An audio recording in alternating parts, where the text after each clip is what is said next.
ฉันรักเธอคนเดียวไม่มีใครอื่นอีกแล้วมีแต่เธออยู่ในสายตาจะรู้ไหมว่าเธอช่างส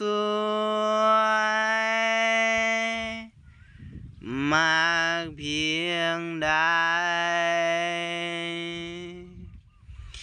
ฉันยอมเลิกผูกอบายมุกเพื่อเธอจากคนโซเซก็เอาเราเขาออกไปแล้วก็ให้เธอมารักกันเธอยอมรับผู้ชายคนนี้ได้ไหมถ้าเธอไม่ติดฉันก็ยังรักเธอ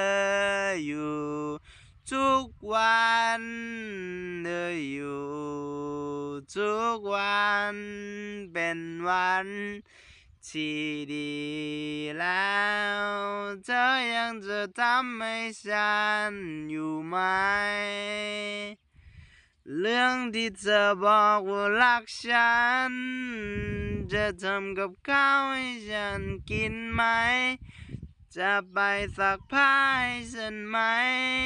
ฉันจะออกไปทำงานแล้วพรุ่งนี้ค่อยกลับมาบ้านที่เรานั้นอยู่ด้วยกันที่สบายแห่งนี้